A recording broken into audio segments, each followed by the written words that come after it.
Olá, tudo bem com você? Que bom estarmos juntos para darmos sequência no nosso estudo de O Livro dos Médiuns.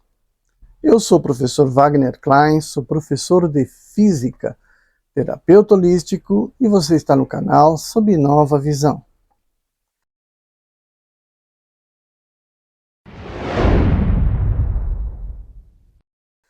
Hoje, capítulo 18: Inconvenientes e Perigos da Mediunidade. Então, é um capítulo relativamente curto, né? Perguntas e respostas e um comentário. Os tópicos são a influência do exercício da mediunidade sobre a saúde, idem sobre o cérebro, idem sobre as crianças. Então, vamos lá, questão 1. A faculdade mediúnica é indício de um estado patológico qualquer ou simplesmente anormal? Resposta. Algumas vezes anormal, mas não patológico. Há médiums de uma saúde vigorosa. Os que são doentes são por outras causas. 2. O exercício da faculdade mediúnica pode ocasionar a fadiga? Resposta. O exercício muito prolongado de toda e qualquer faculdade pode conduzir à fadiga. A mediunidade está no mesmo caso, principalmente a que se aplica aos efeitos físicos. Ocasiona necessariamente um dispêndio de fluido que conduz à fadiga e se repara pelo repouso. Então, só completando aqui, né, só repouso, dependendo do uso da faculdade, o repouso é obviamente necessário, mas também há um consumo de energia do médium e, portanto, eles terminam, às vezes, muitas sessões com fome, né, simplesmente com fome. Então, porque há uma queda de glicose do corpo, porque todo o trabalho realizado, né, mediúnico realizado, exige um certo grau de consumo de energia, com qualquer outra atividade física. Então, é passível de que algum médium depois do seu trabalho, sinta lá a necessidade de comer alguma coisa. Há pessoas para as quais esse exercício seja mais inconveniente do que para outras? Resposta. Já disse que isso depende do estado físico e moral do médium. Há pessoas nas quais é necessário evitar toda causa de sobreexcitação, e esta é uma delas. 5. A mediunidade poderia produzir a loucura? Resposta. Não mais do que todas as outras coisas, quando não há predisposição pela fraqueza do cérebro. A mediunidade não produzirá loucura quando o princípio não exista. Mas se o princípio existe, o que é fácil de se reconhecer pelo estado moral, o bom senso diz que é preciso usar de cautela sob todos os aspectos, porque toda causa de agitação pode ser nociva. 6. Há inconvenientes em desenvolver a mediunidade na criança? Certamente.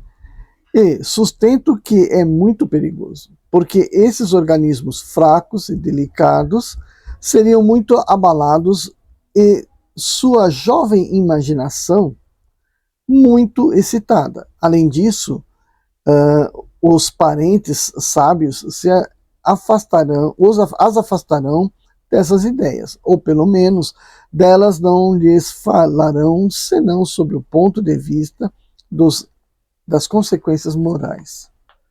Então, a criança pode desenvolver mediunidade? Não é conveniente. Por quê? Porque a criança é super excitável.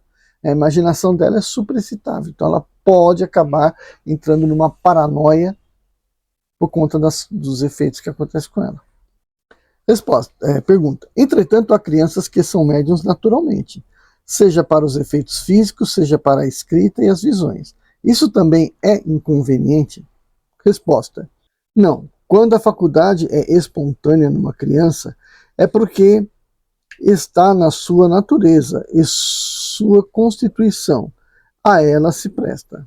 Então, o organismo dela, né, está predisposto, então, a trabalhar essa mediunidade, né? Notai que a criança que tem visões geralmente pouco se impressiona com isso. que lhe parece uma coisa muito natural, à qual presta bastante fraca atenção e que, a miúde, esquece mais tarde. O fato lhe vem à memória e se conhece o Espiritismo, explica-se com facilidade. Qual a idade na qual se pode, sem inconveniente, ocupar-se da mediunidade? Resposta: não há idade precisa e isso depende inteiramente do desenvolvimento físico e ainda mais do desenvolvimento moral. Há crianças de 12 anos que serão menos afetadas do que certas pessoas adultas. Falo da mediunidade em geral, mas a que se aplica aos efeitos físicos é mais fatigante corporalmente. A escrita tem um outro inconveniente, que se relaciona com a inexperiência da criança, no qual em que quisesse dela se ocupar sozinho e com ela divertir-se. Então, a criança, né, por ser infantil, né, tem seus inconvenientes de desenvolver a mediunidade. Porém, aos 12 anos, vamos lembrar de novo aquela conversa astrológica que eu falei lá, né? Aos 12 anos, quando Júpiter desenvolve uma volta no zodíaco, né? Entra-se no período da adolescência, né?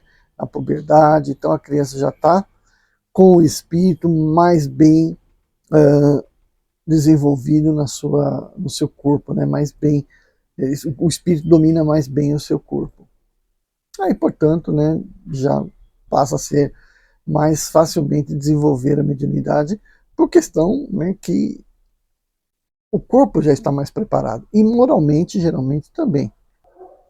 A prática do espiritismo, como veremos mais tarde, pode muito... Bom, agora então vem a interpretação dos espíritos aqui, né? A prática do espiritismo, como veremos mais tarde, pede muito tato para afastar a astúcia dos espíritos enganadores. Seus homens adultos não são seus joguetes. A infância e a juventude lhe estão ainda mais expostos pela sua inexperiência. Sabe-se, por outro lado, que o recolhimento é uma condição sem a qual não se podem ter relações com espíritos sérios. As evocações feitas com leviandade e por gracejo são uma verdadeira profanação que abre um fácil acesso aos espíritos zombeteiros e malfazejos. Como não se pode esperar de uma criança a gravidade necessária e semelhante ato, seria de se temer que fizesse dela um jogo, se ficasse entregue a si mesma. Então a criança, né, pode interpretar tudo como uma diversão, né? E aí, no caso, ela acaba sendo um joguete do espírito. Mesmo nas suas favoráveis condições, deve-se desejar que uma criança dotada de faculdade medianímica não a exercesse senão sob os olhos de pessoas experimentadas que lhe ensinarão, pelo exemplo, o respeito que se deve às almas daqueles que viveram. Vê-se depois disso que a questão da idade está subordinada às circunstâncias, tanto do temperamento quanto do caráter. Todavia, o que ressalta claramente das respostas acima é que não é necessário pressionar o desenvolvimento desta faculdade nas crianças, quando não é espontânea, e que, em todos os casos, é preciso nisso usar uma grande circunspecção, que não é necessário nem excitá-lo, nem encorajá-lo nas pessoas débeis. É preciso disso afastar por todos os meios possíveis aqueles que tenham dado os menores sintomas de excentricidade nas ideias ou no enfraquecimento das faculdades mentais, porque há nelas predisposição evidente à loucura. De qualquer causa, que qualquer causa superexcitante pode desenvolver. As ideias espíritas não têm, a esse respeito, uma influência maior, mas a loucura, vindo a declarar-se, tomaria o caráter da preocupação dominante, como tomaria um caráter religioso se a pessoa se entregasse com excesso às práticas da devoção, e disso far-se-ia o espiritismo responsável. O melhor a fazer com todo indivíduo que mostre uma tendência à ideia fixa é dirigir suas preocupações para outro lado, a fim de proporcionar repouso aos órgãos fracos. O que está dizendo aqui, né? Se a pessoa decai para a religiosidade fanática, né? E aí pode ser complicado, porque isso pode deixar a pessoa fora da realidade, né? Acabar vivendo fora da realidade. Isto é muito comum, né? Uma certa paixão desenvolvida pelas entidades que se comunica através delas, faz com que elas saiam um pouco da sua realidade e vivam um mundo paralelo, uma existência meio que paralela. E isso não é bom para o desenvolvimento do espírito, né? Isso, na verdade, não é que tende à loucura, né? Mas isso, na verdade, faz com que a pessoa se sinta ou muito importante ou se desinteresse da sua vida real para viver uma fantasia, certo? Então, e isso é em todos os setores, na verdade, né? A gente está falando aqui do livro dos médiuns, né? Estamos falando da espiritualidade, mas isso acontece, por exemplo, com pessoas que praticam teatro, né? Acaba se envolvendo tanto na vida do personagem que esquece da sua. Ou suprimem a sua, né, identidade em detrimento da identidade do personagem. Então, quando uma pessoa apresenta essas fraquezas de caráter, né, de personalidade, o melhor a fazer é afastá-las, né, do desenvolvimento mediúnico. Como a gente cansou de falar aqui, né,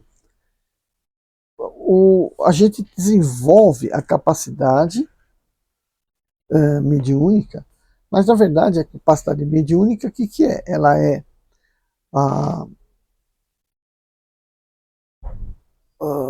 o animismo, né, as capacidades anímicas do corpo desenvolvidas, que começam então a servir para um trabalho mediúnico. Então a gente fala que a característica é medianímica, certo? É uma característica, é uma faculdade anímica que se presta ao desenvolvimento mediúnico, certo?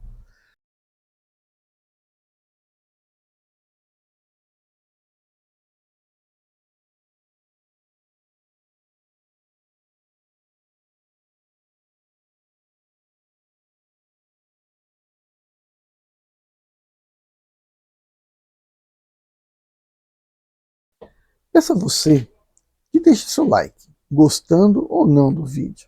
Né? Não lhe custa nada deixar o like, para que esse vídeo flua no YouTube. Tá? Se inscreve se não for inscrito, compartilhe, também isso ajuda bastante, para a gente levar esses estudos a mais pessoas, assim como eu e como você, gostam de estudar o espiritismo ou as verdades que todos nós devemos saber, né? Então, vejo você no próximo vídeo. Tchau, tchau. E por somente alegria,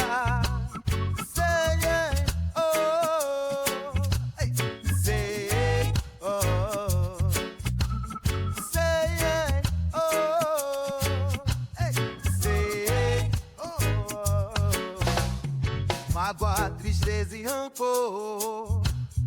Quem gosta, eu obsessor, se livra da